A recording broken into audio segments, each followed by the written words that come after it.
This is a Murakami Minute, presented by the Drunken Pen Writing Podcast.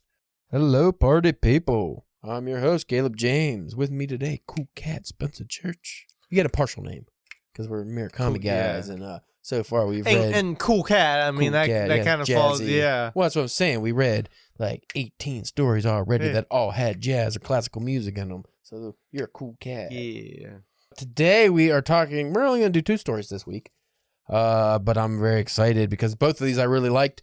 This first one, oh God, it was sad. I felt sad. Yeah? I don't know if you will. The little green monster. You know what? I'll give you my synopsis here. Little green monster comes out of the ground and a woman watches it. She's like, what the fuck is that thing? It's hideous. Comes to her house, knocks on the door, and she's scared to death because of this little green monster. It's ugly. Yeah.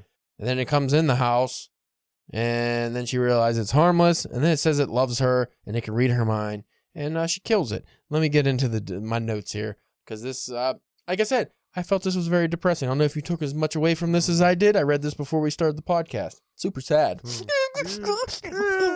This story made me think of that awkward adolescent period of growing up when you always feel ugly and out of place. Because I read this through the eyes of the little green monster personally. I don't know Okay. if you did that, but No. that's where I came from. The poor little green monster mustered up the courage to make the long, laborious climb up through the earth to tell this woman how much he loves her, and she rejects him so hard he dies a sad, miserable death, made all the more tragic by the fact that he could read her thoughts and actually see how much she hated him for no other reason than his appearance. Fuck, that sucks. Yeah, that's messed up. What happens is he climbs for a long climb, like his claws are almost gone because he climbs so long up out of the earth, and his friends down there in fucking Goblin Land, wherever he came from, they're like, hey man, you're stupid. Why you love this girl? Doesn't explain why he loves this girl. It doesn't explain how he knows this girl. Yeah. But he comes up, and she's a married woman. Her husband was at work during this time. But he comes up, and he wants to talk to her and express his love. He wants to tell her he loves her, even though his friends think it's foolish. And, you know, him being a little green monster probably is. Well, he knocks on the door, and she notices that he has this real big, long nose that goes into almost like a whip. And that's what he's using to knock on the door. And he has like scales that are green, but he has very human eyes that are very expressive.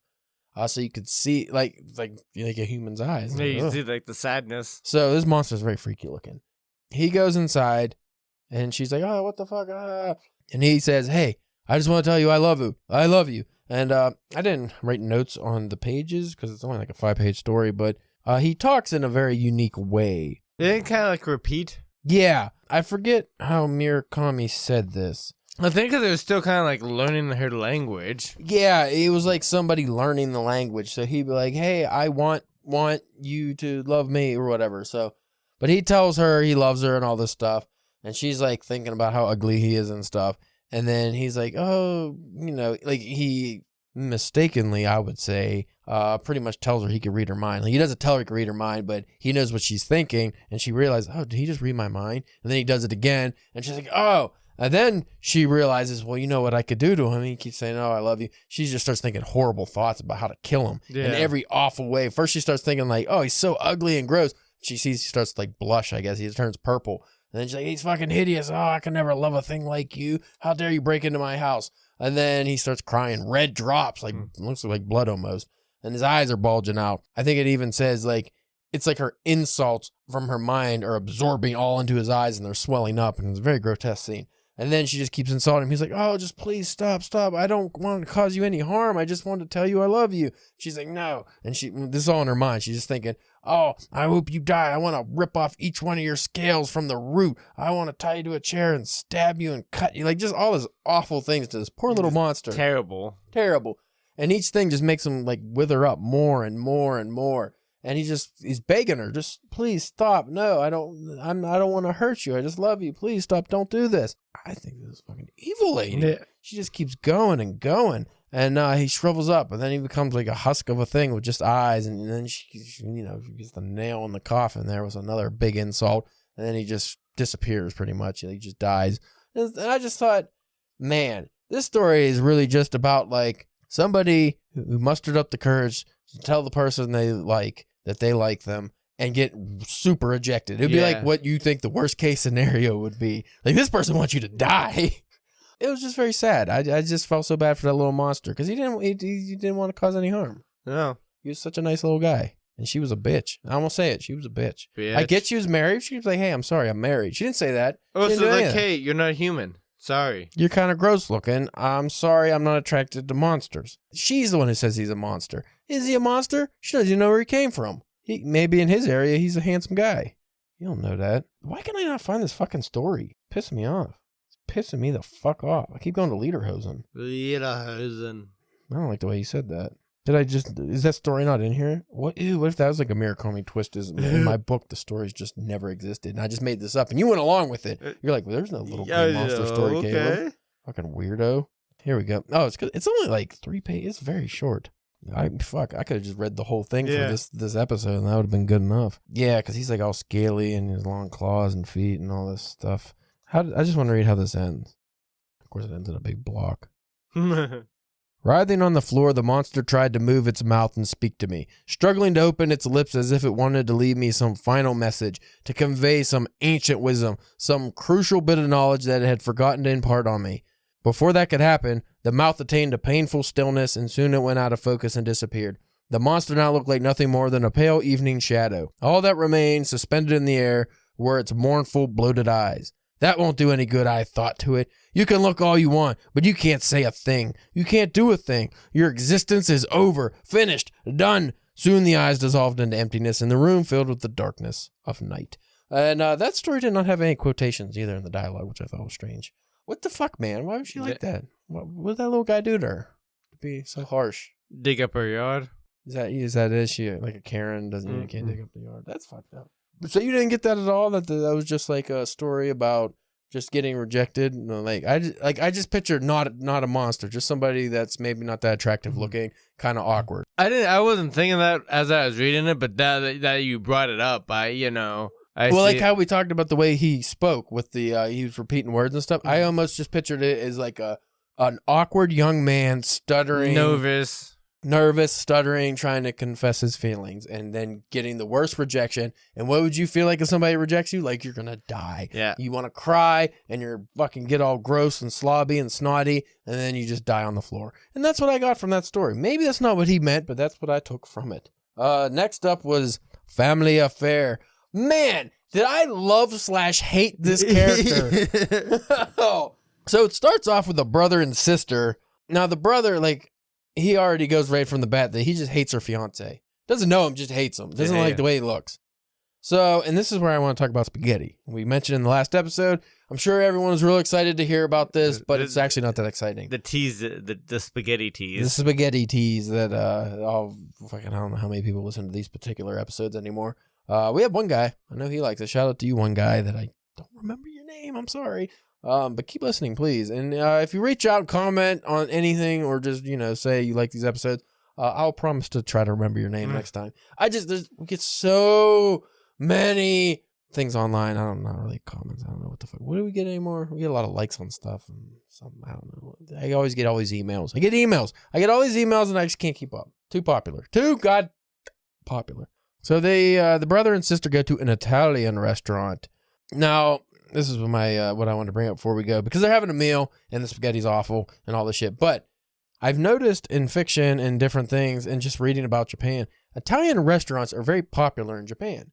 Which, I mean, they're very popular in the U.S. So I'd imagine any big city like Tokyo or, London, anywhere would probably be popular cuisine. But here's what I was thinking. You never really think about, like, if you go to a foreign country, like, you never think what they consider good foreign food. So if you went to Italy, obviously, everything's Italian food. It's Italy. So what would their foreign food be? It's like Japanese? Like, what's the thing they go out to on a Monday night? It'd probably be something like that. Yeah, they would probably, or whatever. Because in the U.S., we're such a hodgepodge. We had just everything. Yeah. But if you go to actual, like, specific, like, the Ukraine or something, or like, I'm sure they have Italian restaurant. But, like, in Italy, is it Japanese? Like, people go out for sushi? Or, I don't know.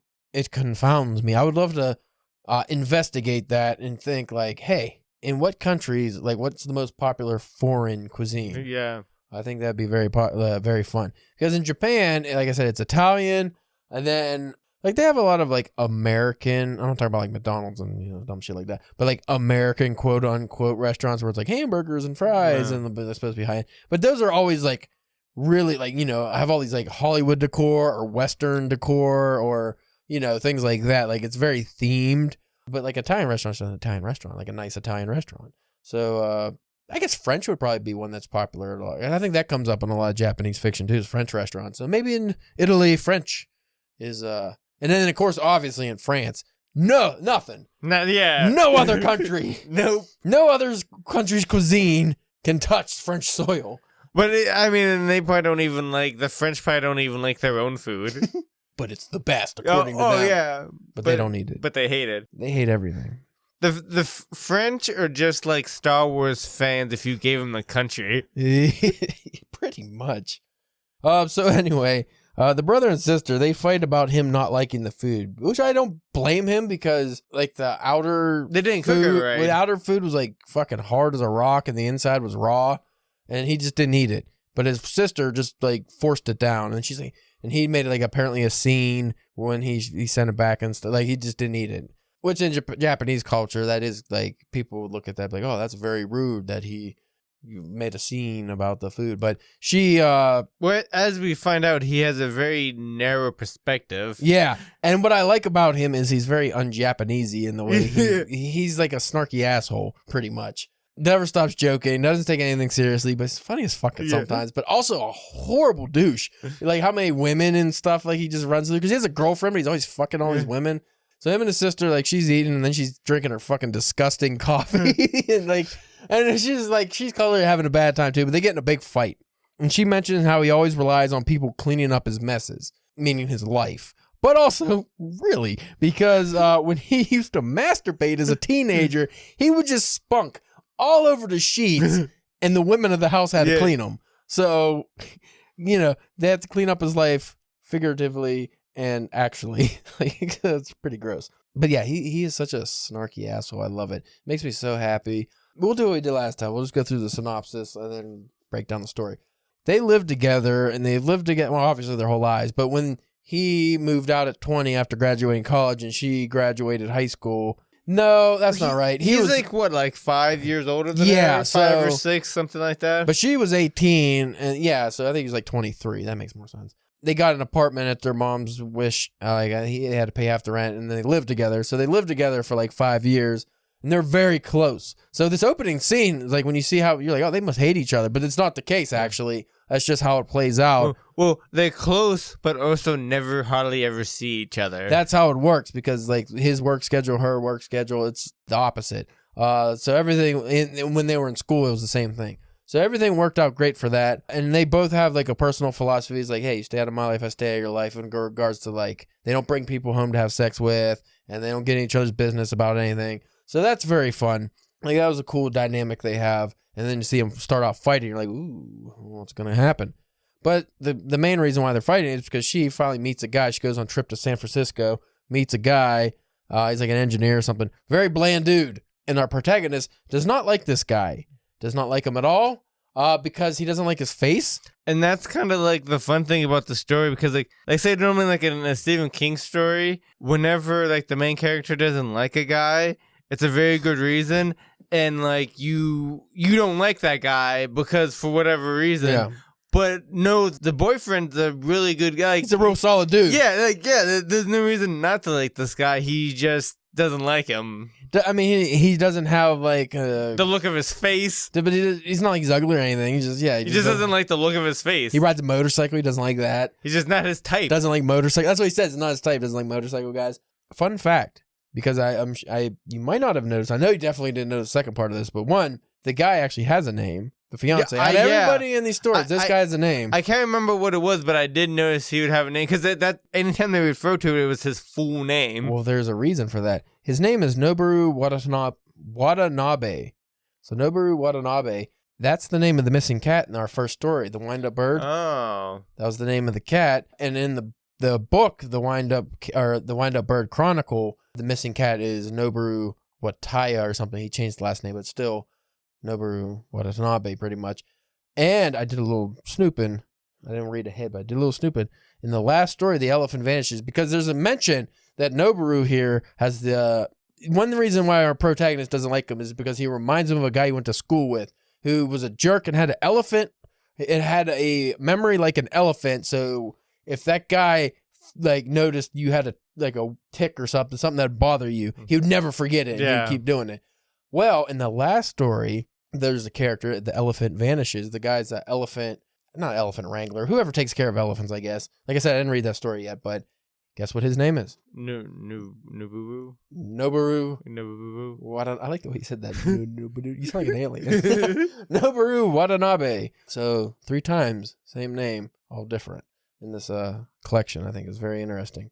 I have to read this because it says read. You know what? No, like I said, we'll go through the thing. Eventually, our protagonist, his sister forces him to meet this guy, and because there's there's supposed to be like a dinner with the parents, both of the parents coming together, but they couldn't do it, so the brother was like a stand-in for the parents the first time they met. Yeah. And they had like a good time, and then there's a second time a little bit later on in the story where they have like a dinner together at their place, just the 3 of them. Every occasion, our protagonist is just busting balls. Yeah. Non-stop busting balls. Doesn't matter who. And the sister's very mad the whole time. She keeps getting very angry with him. And there's a lot of development. This is a longer story. There's a lot of development with their dynamic and how they grew up and flashbacks and stuff. I also feel, and they don't really bring it up too much in the story, but just kind of made my own headcanon with like the sister getting mad. I also feel like she finds it funny. Yeah. But she's also like, that also what kind of gets her mad too, is that... Well, the overall theme it's about growing up and about maturing and getting your life together. And one of the big things with her, I think her problem is because she's young still. Yeah. Like he's like 27 or something, but she's pretty young. She wants to... she wants to get married. She wants to move on with her life, so to speak. But like you said, even though she's mad at him, she still, part of her kind of thinks it's funny because they grew up together. They're very close. Obviously, she's going to have probably the same sense of humor. She just can't show that she thinks it's funny. And she's always the straight man. Yeah. Because like, he never gets the joke. Yeah, he never gets it. So she always had literally every other sentence, our protagonist is spouting off some kind of joke, and then she has to explain, no, it's a joke. It's fucking dumb. Don't listen to him. Is that serious? Which is great because that's the dynamic with me and my wife. Yeah. Because anytime we go somewhere and we meet some new people, I am an ass. And she has to be, no, he's joking. He's kidding. That's not what he really talks about. Like, he's not really meaning that. So this character hit hard with me, other than like the womanizing douche part. Because this guy is always fucking all kinds of women. And he's like it sounds like he has a good job and stuff. He drinks way too much. And I didn't so much see it as womanizing. I just saw it as more of like anything else in his life. He just didn't really care. Yeah. You know what I mean? It's not, Well, the problem is he has a girlfriend. And he's doing all this stuff with all these other women. But the girlfriend, they made it seem like, when was the last time you seen her? Like, 3 weeks. Like, he has these girlfriends, but they're really just, I think, just people he has sex with like more than once. Yeah. Well, there's a scene where... I think he just called them like girlfriend just to get... So they didn't leave him alone a little bit. Most likely. But there's a couple gross scenes. There's one where he pulled the douchey move where he tried to have sex with this one girl that he just met. And she was like, I'm on my period. And he was like, oh, what? And she's like, I got a tampon. He's like, just take it out. They're like, ew. She says no. But I was going to see if you were going to read the that last sex scene towards the end when he's like super drunk after the... I can. I wasn't in my notes, but I can.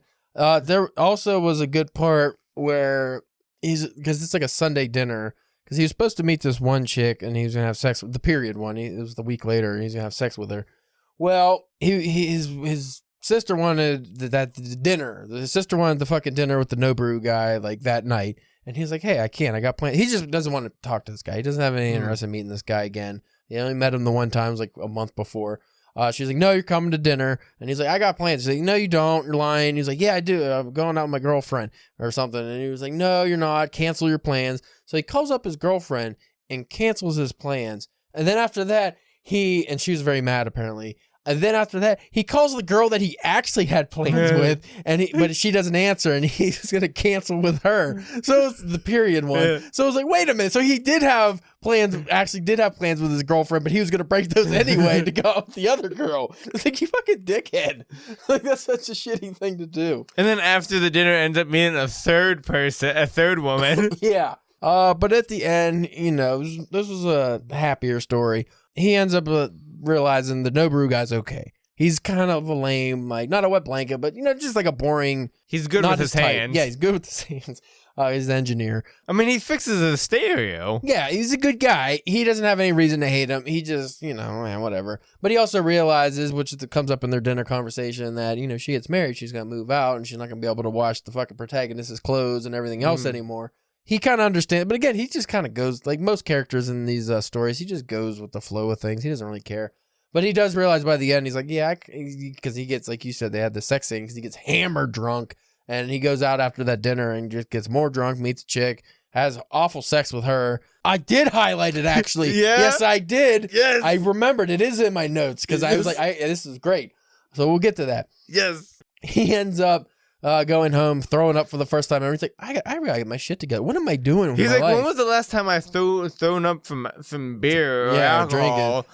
And then, so he does have some self-reflection. Then when he goes home, he expects his sister to be super mad. She's sitting on the couch, and she's actually not. She's very understanding. And then you can see their actual dynamic, how they normally are. And, they still goes like, you gotta get your life together. But she's like also kind of talking. It's like, I kind of feel like I had to get my life together. But like, you can kind of tell she's like him a lot. And they make up, and it's just like a story about life changes. Well, even both of them, both his sister and the boyfriend had separate times talking to the protagonist, mentioned how they both wanted to wait to get married until they met each other. Yeah. And then it was like, well, I don't want to, you know what I mean? Like, originally I wanted to wait until I was older to get married, but as soon as I met your sister, like, that's the only thing I could think about.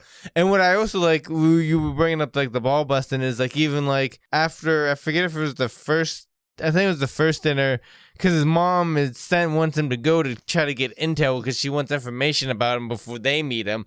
And she's asking him all these questions, and it gets to the point, it's like, I don't know. Ask him whenever he comes over, and just hangs up on her. Like, Yeah. So it doesn't matter like who it is. He's like we were saying, he's an ass to everybody. Well, in the initial fight with his sister, he brings up her period, which fucking makes her mad. And he's like, what? I know your periods, which I thought was weird at first, but she apparently had a late period. She didn't get her first period till she was 16. And well, they're really open with him because even towards the end, like, he knows the first time how old she was when she bought lace underwear, and she knows the first time he bought condoms. Oh, then even like he asked her like how many people have you had sex with, and it's like what, like 1 or 2, and she asked him, and he's like, I think it's like 26. I counted, but I might be missing 10 or so. Like, yeah. Oh, there was this where's this scene at? There was a part I really enjoyed. I'm pretty sure it's the same part that I enjoyed. No, this one's before that, but don't worry, I'll get to that part. I don't think I'm on the right page. It's the next page. I'm a fucking idiot sometimes. Noboru. So there's a scene. It's kind of like a flashback, I think, because this brother and sister, they never, like I said, they don't get into each other's personal lives. So he figures she probably had sex or had boyfriends, but he doesn't know about it. And she knows doesn't really want to know about it. Doesn't want to know about it. And she knows he fucks all these women and stuff, but again, she doesn't want to know about it. Well, one night he comes home and she is just crying in the kitchen, like bawling her eyes out in the kitchen. He's like, oh, fuck. And he even says, like, as stupid as I am, and as narrow-minded as I am or whatever, even I know that if she's crying in the kitchen, she wants me to comfort her. That why else would she be in there and not in her room? So he goes in and holds her hand, and it's like, till 3 a.m. she's crying. Like, she's crying. Like for 3 hours she's crying. And he's like, I had no idea a human body could cry that much. Here we go. This was so fucking funny, I thought. Because like, I thought he was gonna, because he talks about being like great at giving advice or something. I thought he was gonna really give her some great advice. He does not. She cried for 2 hours straight, never moving. I could hardly believe the body was capable of producing such quantities of tears. 2 minutes of crying was all it took to dry me out. By the time 3 a.m. rolled around, though, I had it. I couldn't keep my eyes open. Now it was my turn as the elder brother to say something. Though giving advice was definitely not my line. So I was wrong. He didn't say he was great at giving advice. I think he was being snarky when he said that at one point. I don't want to interfere with the way you live your life, I began. It's your life, and you should live it as you please. She nodded. But I do want to give you one word of advice. Don't carry condoms in your purse. They'll think you're a whore. And then she throws a fucking phone book at him. But you know what I liked about that? That was kind of like the thing that That's she how he would needed make- to snap her out of it, and like, you know what I mean? It's kind of like the Well, that's joke. what it goes on. That she stopped crying after that, but it was like kind of his asshole way of doing it. He's also very tired. Yeah. There's one. I got one more thing before we get to the scene you like, and then we can end this episode because this is probably. It's almost as long as the last one. Yeah, they're all long. They're not much of a minute anymore. But when you're doing multiple stories. Yeah. Women are like salmon. In the end, they all swim back to the same place. This was about she's becoming more and more like her mom. Yeah. And I just thought that was a cool way to say that. It was like, because that, again, this guy's a snarky asshole. So he's like, oh, she's becoming her mother. And it's, you know, they're like salmons. They just, eventually, they always go back to where they started, which is their mom. Which you could say probably a lot of people like with sons and turn it into their dads. Yeah. Yeah, usually that's goes. All right, I'm going to read this just for you, Spencer. Then we'll end the episode. Yes. I'm assuming this is the same thing because it made me laugh very, very heartedly. So he meets this girl at a bar. All the women he goes out with fucking drink like banana daiquiris. Weird, but he drank a lot. Yeah, because he was drinking at the dinner. He was drinking before the dinner, at the dinner. Well, you know what? I'll give this a little preface here. So I'm going to read part of the previous paragraph. At 11, I accompanied her to her apartment where we had sex as a matter of course, the way they give you a cushion and a cup of tea at an inn. So already it's like, oh, this isn't good sex. Like they had sex almost as like saying, a goodbye kiss or something. Or put the light out, she said. So I did. From her window, you could see a big Nikon ad tower. A TV next door was blasting the day's pro baseball results. What with the darkness and my drunkenness, I hardly knew what I was doing. You couldn't call it sex. I just moved my penis and discharged some semen. Was that what you're talking about? Yeah. It's like, what the fuck does that mean? It was wiggling around spooges and leaves. Just rubbing it on things. Oh, man. But this story, a lot of good use of metaphors and stuff. And I really like the theme of it because, again, this guy's like, he's really funny, but he is like an asshole kind of. It doesn't take life seriously at all, to a fault. And his sister, who used to adore him for this and kind of look up to him, kind of is growing up, because she's younger than him. So she's growing up, but he's still immature. And she's like, hey, you can't be doing this forever. She learns to accept him for, how he is. But she even says, hey, you can't be like this forever. And he's like, I know. And if she gets married, his life's going to change as much as hers. Mm-hmm. So that's the theme at the end is like, hey, life does change and it goes on, but he's perfectly accepted this. He's a capable individual. He has a good job. He's just pretty much an alcoholic womanizer if you were just looking at it face value. But obviously deep down, that's not who he is. He just life got away from him, it seems like. Because even she says he didn't even take his job seriously. He just took the first job that he was offered because he had an in. Yeah. It wasn't like he really wanted that job or anything. He kind of actually reminds me very much of kind of like the dude from Lebowski, kind of. Big Lebowski, yeah. Kind of, but a little bit more put together, but of just like the... He got the chillness side. Yeah, like the whatever. Like if you got like Ryan Reynolds and made him the Big Lebowski, that's kind of what you get. Just a bunch of one-liners and nonstop jokes. But if you folks if I could recommend any story out of this so far, the ones we covered today, The Little Green Monster and Family Affair so far are my favorites. Sleep. I liked Sleep a lot too, but like I said, the ending of that, I absolutely hated the ending. Not that it was a bad ending, I guess. It just wasn't like, come on, where's it go? Yeah. I need more. That would have been like a novel. I would have liked to see that spread out. Yes. Well, I looked in the Wind Up Bird and the Tuesday's Women or whatever. That story actually is the first chapter of the Wind Up Bird Chronicle, like an abridged version.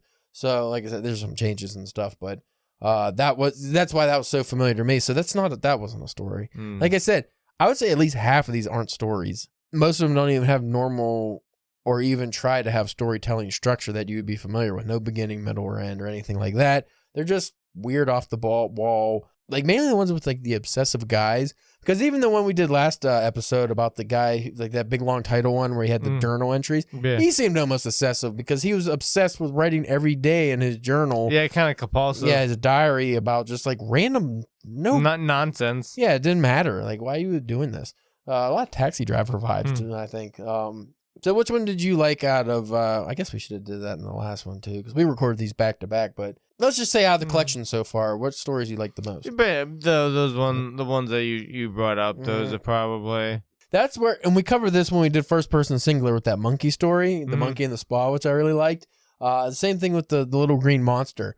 Somehow, which seems like it would be so bizarre and like hard fantasy or horror or something, is none of those things. He makes it just like a normal occurrence, like a mundane activity almost, even though it's like there's this little green monster telling a woman and she kills him with her mind. And it's just like, that should be the most bizarre thing I've read in a long time. But it always reads so straight. Yeah. It's so hard to explain. I wish I could explain it to people. Because the same with the monkey and the sauna thing. Like, after a couple pages of getting used to the monkey talking and stuff, you're just like, okay, this is the world the guy's in. There's a talking monkey. Perfectly normal.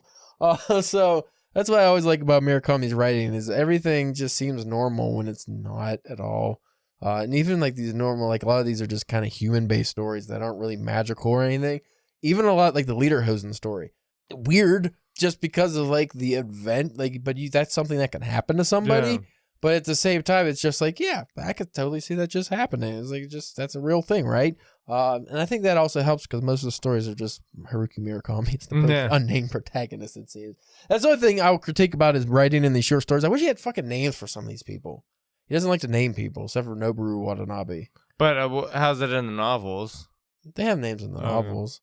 I think sometimes it's just like a letter, though. I don't know.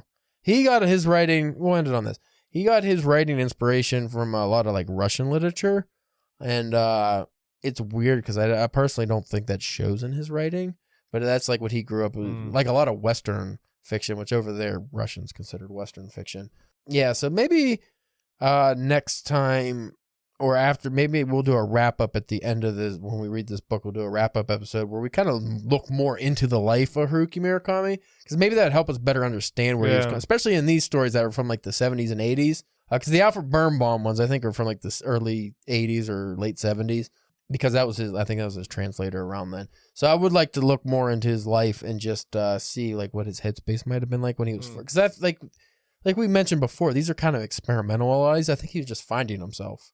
Once he's established, I think you'll see more of a very specific style, because everything I've read of him, for the most part, was 80s and up. Like maybe the Wild Sheep Chase was the 70s, Norwegian Wood. But Norwegian Wood was one that like you would think was weird because it's like a normal story. Like it's a normal novel. It's not anything like they made like a romance movie out of it in Japan. Like it's just like a normal story with like just like a sprinkle of magical realism in it, but that's it. And all his other his other novels are very off the wall. Also, we should do a Murakami Minute on the Strange Library. I think that's the name of it. Is that another collection? No, it's just one story. Oh, okay. It's almost like a novella. It's very short, right. but it's very weird. It's that book I showed you. I think I'll show it to you after we get off here. It's the one that like folds up and all weird. But anyway, we thank you for listening. Did I do an outro for the last episode? If not, I'm going to copy this. I think. I'll just copy this one. Anyway, thank you for listening, and I guess we'll see you next week. We won't see you. You'll hear us. You'll hear us next week. We'll see you. With our new mics that we're still working on.